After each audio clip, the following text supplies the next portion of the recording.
Hey guys, welcome to the shop. So today we're looking a little bit critically at the Weatherby Mark V. Now these are one of my favorite rifles to hate on, and the things I find to be problematic with these guns are actually the selling points to their target market.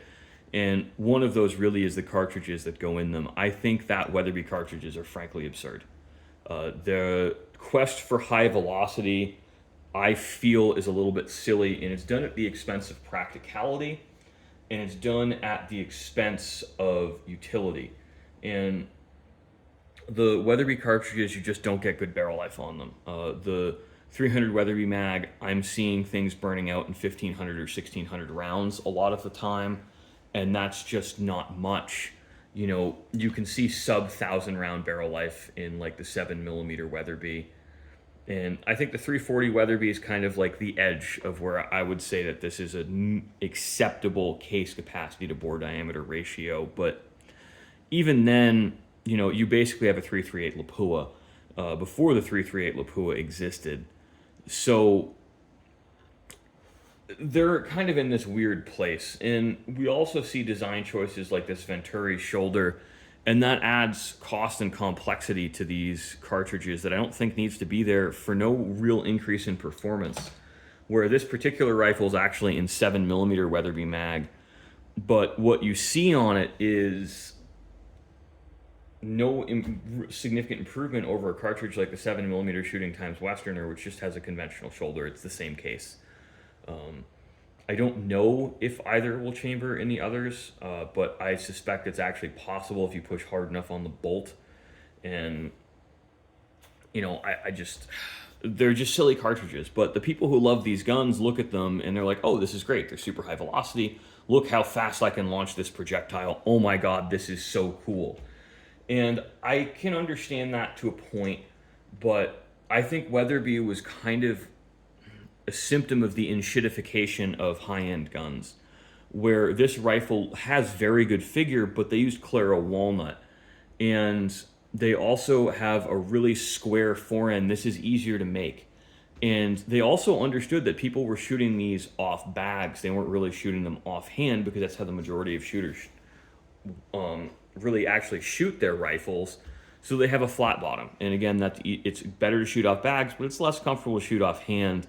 And it's all just significantly easier to make. It's much easier to sand these and keep them symmetrical. And again, they used Claro walnut, which it isn't really as strong as black walnut. It's lighter, but you can get a lot more figure for your dollar with Claro walnut, and that's one of the reasons I think Weatherby used it. In I mean, real world, these stocks do hold up for the most part. Where Weatherby was kind of innovative, where they have plastic blocks and basically metal staples inside the stock, stopping these from splitting, so you don't see the external recoil lugs you'd see on more traditional stock designs. Which, while innovative, I completely understand why they did it. It was way cheaper to do things that way, and it was strong enough on these guns, which is really all that needs to be done. Is it just needs to be strong enough? I don't think it's as good of a design choice in the long run, but it makes sense. You have to look at these were not ultra premium guns. They were very high end factory rifles. They were never fully custom, hand built, handmade rifles. And I don't think they hold up against the Winchester 70 super grades of the same era. The Winchester 70 custom shop brought back the controlled feed at least. But I will give credit where credit is due. I think this bolt design is extremely innovative. It's extremely strong.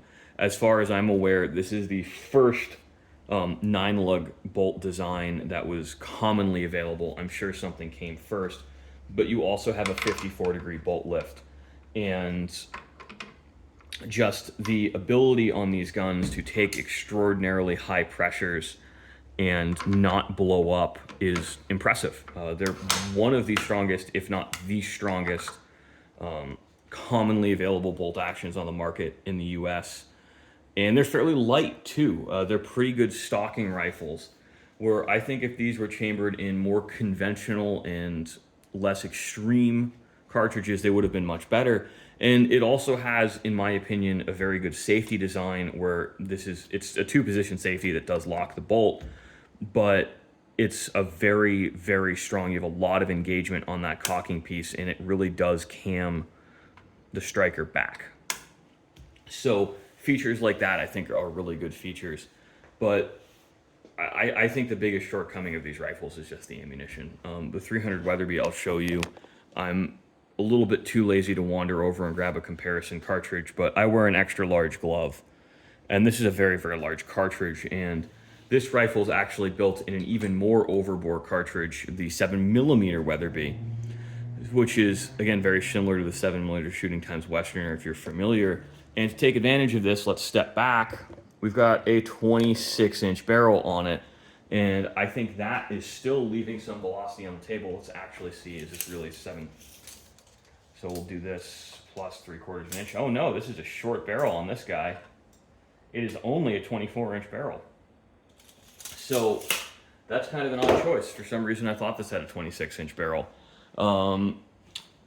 And I think that is a strange choice. I think that this cartridge really would shine out of a 30-inch barrel, but that's a little bit unwieldy to take in the woods. Actually, no, my father's, the reason I'm getting confused, I actually have 2 left-hand German Weatherby Mark 5s in here. I have my father's rifle and this customer's rifle. My father's gun has a 26-inch barrel.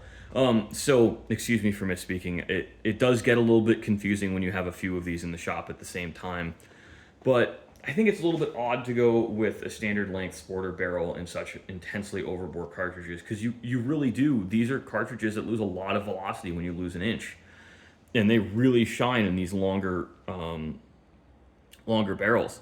But you know, these are all opinions. I think the things I heavily criticize Weatherby rifles about are one of the reasons that the people who actually purchase Weatherby rifles like them so much. And that's good to bear in mind. When we're looking at guns, so much of these things are personal preference and not objective fact, that just because I hate something for a feature, you know, the customer, all of these things I'm criticizing them for are selling points to him. That's why he likes these rifles. And ultimately, the customer is always right in matters of taste. So thanks for watching, guys. I hope you enjoyed this video. I hope you learned something from it. And I kind of hope you don't bring me some of the super huge boomer Weatherbys, because they're very unpleasant to test fire, guys.